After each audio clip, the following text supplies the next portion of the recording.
Hello, and welcome to the Brutal Iron Gym podcast, where our goal is to cut through the BS and deliver the brutal truth about topics related to health and happiness.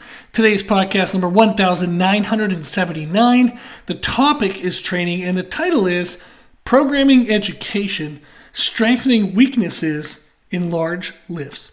I was talking about this concept with one of my business clients. They're a personal trainer. We are working together to create programming that their facility will use with the other trainers. Also doing some nutrition classes with the trainers as a group. It's super duper fun. Really love it. And the topic of strength programming, whether it's for powerlifters, athletes, just anybody in general that wants to get strong, we were talking about how to progress main lifts, such as squat, bench, deadlift, overhead press, really anything that's a large, complex exercise that involves multiple joints, multiple muscles. We were discussing theories on how to do that in a, number one, most effective manner, but number two, in a safe manner. That concept then came up in one of my recent client reviews for one of my online clients. She is she's trained as a powerlifter before.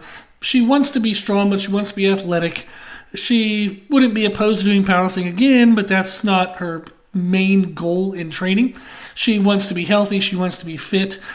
She's actually going into the medical field, and she wants to be able to move patients around and feel physically able to do her job. I want to read you through some of the feedback that I was giving in her recent reviews, and then talk about a highlighted section in that feedback that covers progressing the main lifts or the large lifts of a program. In her training, she sends me videos every week through Instagram, and then I give her feedback on a Google Doc. All of my online clients have a Google Doc that's their own document. They can write in it 24/7. I write in it at least once a week. Try to write in it more if I can. I answer any questions. I do video reviews and exercises, nutrition reviews if they're nutrition client. We have any unlimited Q&A. It's really just our document for communication. I love it because everything we ever discuss is all in one location. Whereas previously, when I was less educated to technology, I would do everything via email, and that was much harder to find older data. So I really enjoy this format. I was watching her videos, and I mentioned that in specifically relation to deadlifts, that I adjusted the new program. She had just went through a 4-week program, so I created her a new 4-week program. I adjusted the new program to account for some of the technique aspects that we see in those videos. So it'll be good to explain in review, as I said in her journal here, what I was seeing in the videos. And that way she would understand the new program adjustments that I made to increase recovery and strength capacity, so that way she could have better positioning and bracing during her deadlifts. One of the things that we would see in her deadlift is that as the bar would leave the ground, she was doing conventional deadlifts, but this would be true of sumo deadlifts. It's just less likely to happen in sumo deadlifts, is the lower back starts to round the space between the bottom of the rib cage and the kind of tailbone. That area should stay technically neutral. If you look at the spine from the side, there's a slight kind of like S-curve to the spine. When we say the neutral spine, we mean we want to maintain that natural S-curve. It's not that the spine has to be actually dead straight, like a straight line. We want to maintain the neutrality of the normal position. Now, when you do a heavy deadlift, conventional deadlift, for the most part, the torso is going to be more angled down to the ground than in a sumo deadlift. People typically in a sumo deadlift can have a more upright torso. In either position, you're going to have some rounding of the upper part of the spine in the thoracic spine, the thoracic area, like the shoulder blade area. You're going to have some rounding there. That's not a high risk of injury. It's very, very, very uncommon or unlikely that somebody would have like a rib pop out of place at the top of their spine because of the forward rounding. It's very, very, very unlikely. There's less likely to have injuries. You might have actually like a pec cramp. Sometimes people will flex their pec so hard they'll have a pec cramp. And unrelated to the thoracic positioning, you might have like a bicep tear in deadlifts. But typically the spinal injuries occur when the lower spine, the lower portion of the spine, loses that neutrality, and you start to see a rounding in that area from the bottom of the ribs to the tailbone. Ideally, we would like that area to stay kind of steady. When you see a person set up, they get themselves tight, and then as the bar leaves the ground, that lower part of the spine should just stay the way it is as the bar lifts up to their knees, and then their hips will start to come forward, their shoulders will start to upright, and the torso kind of uprights for the lockout.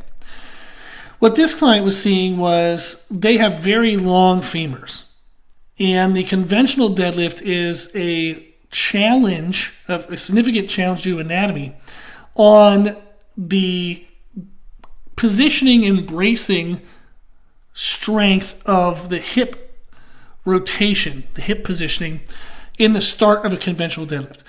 They can do a sumo stance to get their hips closer to the bar. That would upright the torso, and that would reduce the kind of lever arm, the distance from the bar to their hips, and that would reduce the stress of maintaining a neutral hip position. However, what we found was, since her goal is to be strong, but she wants to be athletic, she wants to have good aesthetics, the sumo deadlift was really overly developing the upper outer portion of her glutes. She wasn't getting a full rounded kind of booty pop effect in her glutes. She was getting a flat glute with thick upper outer portions. What we also saw was that the conventional stance of the deadlift would also help and convert over to improving her squat because she has a narrow stance in squats. And given those two factors, when I was deciding on the programming, I'm like, well, why don't we dig into the conventional deadlift, get better development of the glutes. We're going to better develop the upper connector of the hamstrings. That's going to have some play over to like adductor bracing strength, core bracing strength, and those components all together will help improve her squat. Since she's trying to learn how to program where the workouts are relatively short, she's going to be going into clinical rotations and being very busy. So she wants to know how to train 3 or 4 times a week at 30 to 40 minutes. The amount of stimulus that we can get from a singular, just once a week squat workout, that stimulus is not going to last until the full week later. Meaning, if we just work on the squat positioning, squat musculature, say on Monday, and then on Thursday we come in and we work on the deadlift positioning, the deadlift structure, that needs to have more direct carryover to the squat. So that way she's actually stimulating the benefit of both lifts twice a week. That better matches muscular stress and even neurological stress given her strength levels. So if you wait 7 days between training at her strength levels, at the volume in which we're able to train, it's just not going to progress her optimally. She can actually do it better. She could get stronger faster, better muscular development faster if she were to train that movement pattern in those muscles more than once every 7 days. So we're training them twice a week. Since we're training them twice a week, we want to reduce the upper outer glute development. We want to have more conversion over to squat. It makes sense then to do the conventional deadlift. What we were seeing, though, is with her conventional deadlift, she started to have that lower back rounding whenever we would start to leave the ground on the initial rep. When she would do back-to-back reps, we were doing an eggshell variation where you lightly touch the ground between the reps. She was able to kind of maintain whatever the lower back had loosened into in the initial rep. She was able to maintain that position in the second and third reps. However, that initial rep still had an enormous amount of stress in her spinal erectors and her QL muscles, the quadratus lumborum muscles, and they're the muscles that are kind of between the rib cage and the top of the hips. They're going to feel super strained. They don't have a lot of leeway to be stretched, so they can tear. We wanted to be safe, make sure that we get stronger, develop the muscles the right way. So what I saw was in the very first program I wrote for her, we started to see, given a specific weight load, given the eggshell variation, that we were seeing lower back rounding in her deadlifts. This then meant if we were to continue with that heavy of weight load, that high of volume, and that variation, eggshell deadlifts, that she was likely to get an overuse, overstress, overfatigued injury in the lower back. So I wanted to modify that and correct that in the new program. So I told her she's been doing a great job in her setup. She's set up with her knees between her elbows. If you want to learn conventional deadlift setup, you can go to our YouTube channel, Brutal Iron Gym. Type in, when you go on YouTube, type in Brutal Iron Gym conventional deadlift setup. You're going to see a very skinny me, because I made the video back when I was like, I think 230, 240. And right now I'm around 285, 290.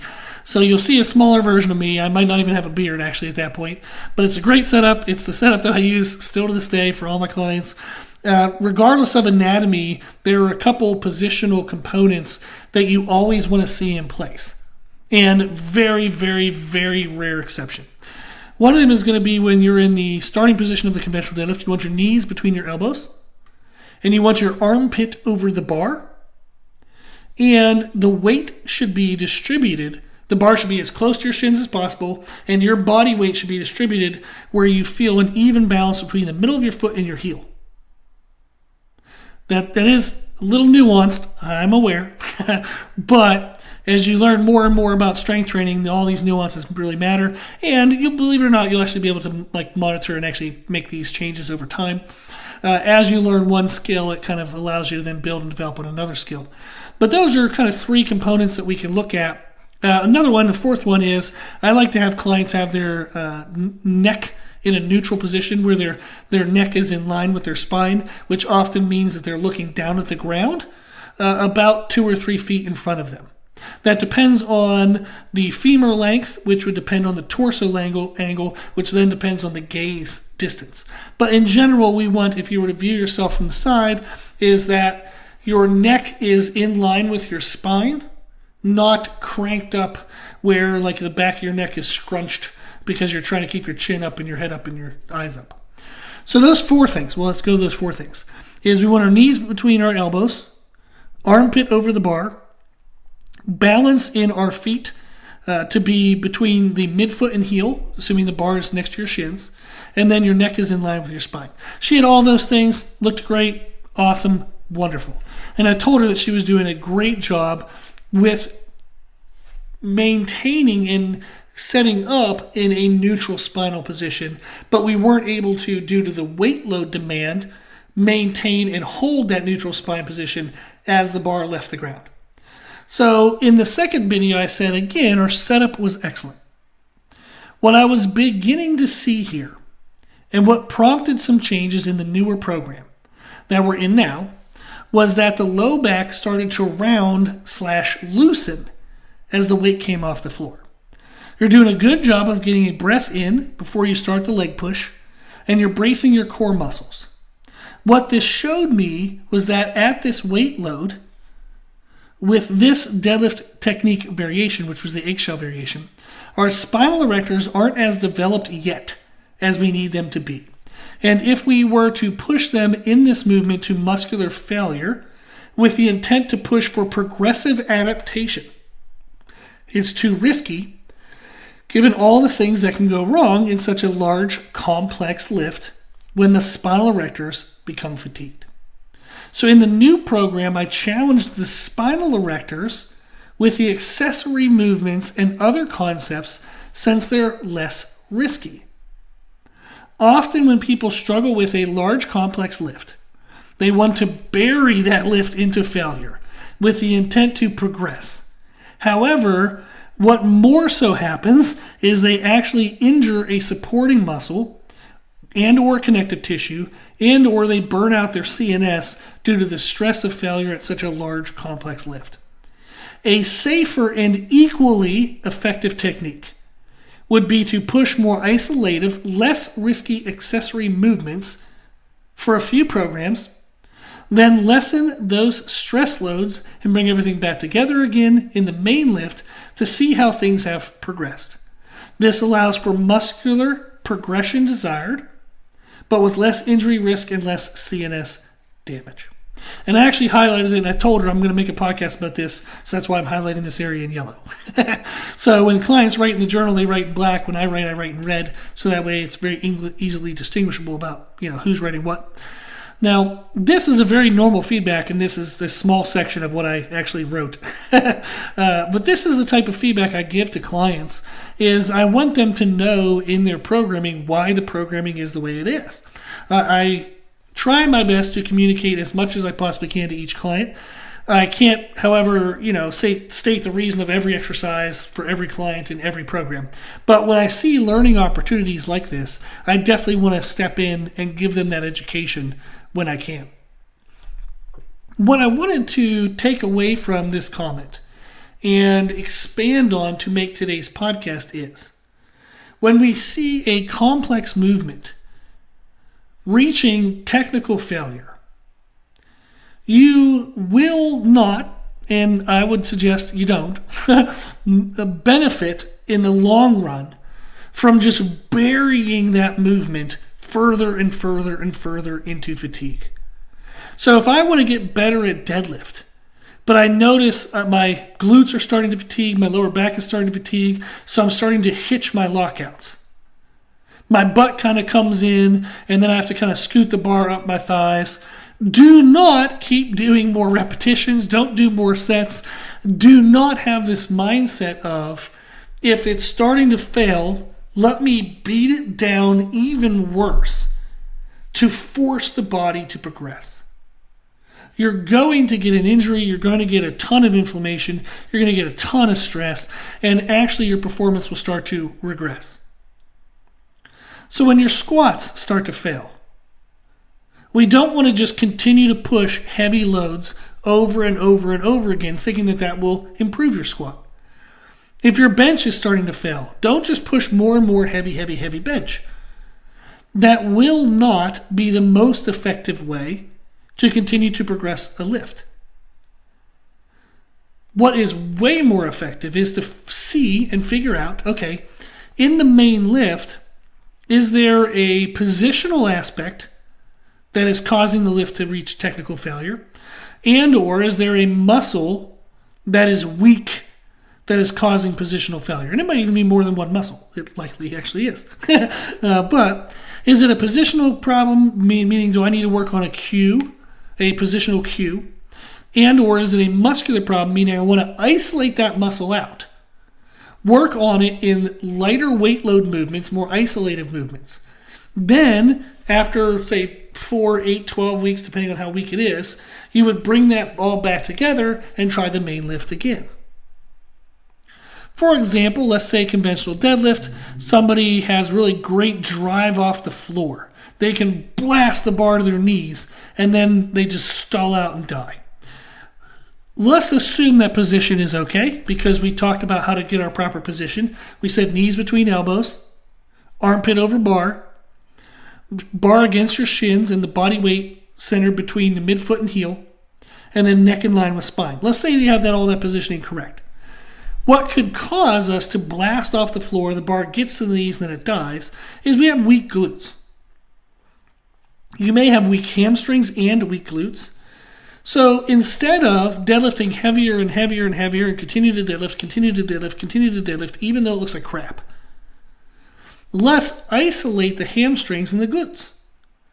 You do a couple deadlifts, so that way you can, continue to refine technique, but a lighter weight load, so that way the technique doesn't break down.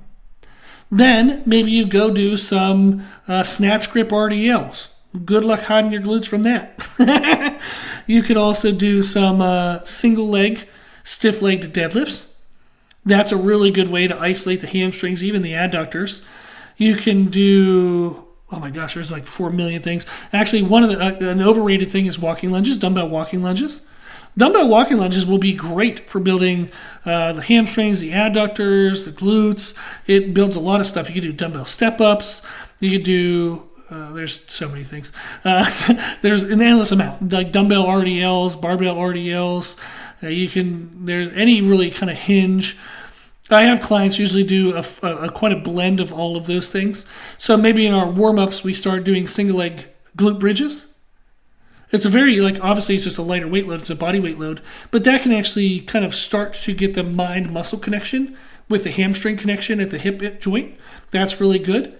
We would start to do walking lunges, various RDLs, maybe even reverse lunges on like a power squat machine or a Rogers Squat Pro, variations like that. The idea is you use those smaller movements in order to isolate out the glutes and hamstrings to where in those smaller movements, nothing else is failing before the glutes and hamstrings fail.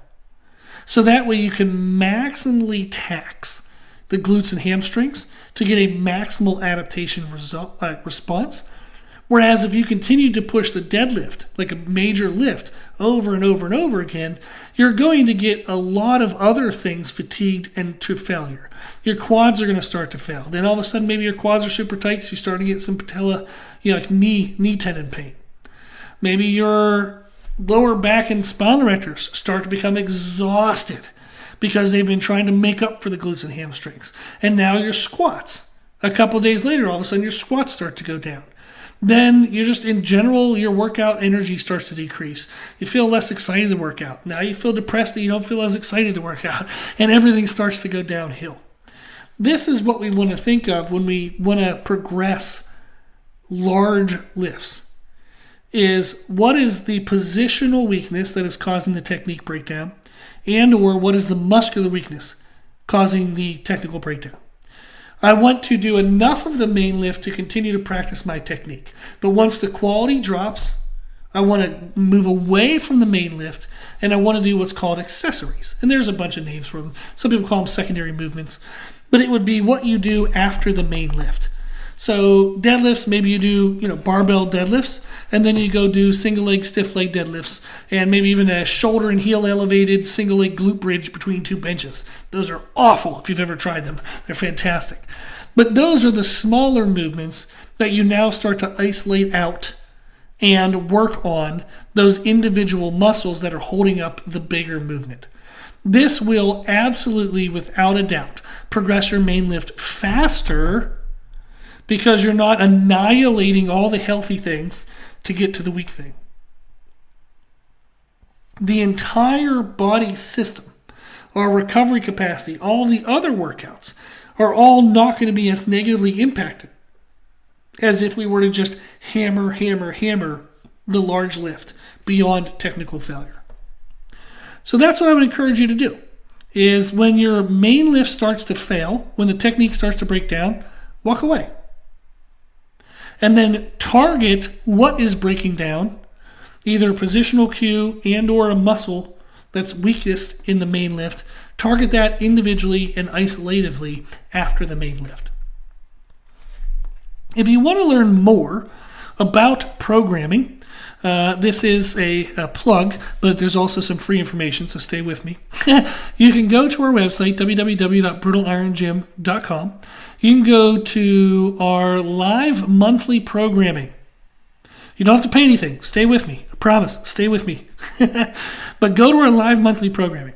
What that is I have just goal-driven programs, not individual programs. So that's the overwhelming majority of what I do is one-on-one programming. But I started to have people who just, they couldn't afford the one-on-one stuff. I ended up having to charge more for one-on-one because I got too many clients, which, is a blessing, but also a bummer because I had to figure out how to do it at a cheaper cost rather than telling people no, they couldn't afford it. So what we did was we created live monthly programming. There is a powerlifting program, a female shape development program, and a bodybuilding program. I'm going to be adding in a functional athleticism, which is like tactical, first responder, that kind of stuff. I've currently worked with a client who has won the world championship, combat firefighter challenge, like world champion a couple times individually and as a team. So it's super fun to work on that. Love that stuff. So we're going to be adding that category. So there'll be 4 categories. But right now, there's a powerlifting program. There's a free full month example that you can click on, you can view, you can download. It has specific exercises. It has all the video tutorials for each individual exercise. And you can actually see how the workouts should be structured, where there's movement preparation to make sure you can move healthily and well for the day. You then go into your main lift, and then you have the accessory, like the secondary lifts. So you can go to the website, www.brutalirongym.com, go to live monthly programming, go to the powerlifting program, and then click on the program example. You can view it, you can print it, and you can use that as a kind of a template of how to write programs with this concept in mind of not just beating to death the large lift. So that is available on the website if you want to check that out. We also have like live nutrition classes that I've been offering. I started working with some facilities that wanted me to teach their trainers as a group about nutrition, some general nutrition information. I have loved that experience, so I wanted to start offering it to the public. So we're doing small groups where it's just 5 people at a time.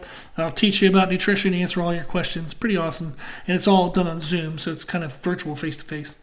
You can learn about the other services as well. There's a ton of free information on there. But if you want to learn how to program properly for the main lifts to avoid injuries and progress faster and in a safer way, that would be what I would recommend, is going to the live monthly programming page, click on the powerlifting program, and then you can use that as a template to play with. Awesome. I thank you for listening. I hope this stuff is helpful. I hope it's interesting for those who want to know more of these nuancing elements. If you like this stuff, please let me know, so that way I know how detailed to get sometimes. I try to blend some detailed topics and some broad-based topics, because I know a lot of listeners are beginners, a lot of them are intermediates. I have a lot of advanced clients that do listen to the podcast as well. So I would love to have a nice range where everybody's happy. If you feel like there's something you would like to see more of, I guess hear more of, let me know, and I'll be happy to do that. You can let me know on our website. On the bottom of the homepage is a contact form. You can always shoot me a message and let me know what you would like to know more about, or just tell me that you like this and you want to hear about this more. Cool. Well, if you have any questions, if you need anything, let me know on the website. If you like the podcast, please share the podcast. The more people that know about the podcast, the more people will be helped by the podcast. So share it on social media or a conversation with a friend. However you share it, whoever you share it with, I thank you for sharing it, and I hope that they do as well once they see how helpful the podcast can be. If you like the information, please consider also donating to support the podcast financially, which you can do on the website. And if you like the information, you can find more from us on our social media channels. You can find us and follow us on Instagram and YouTube under the name Brutal Iron Gym. As always, I hope this was helpful, and thank you for listening.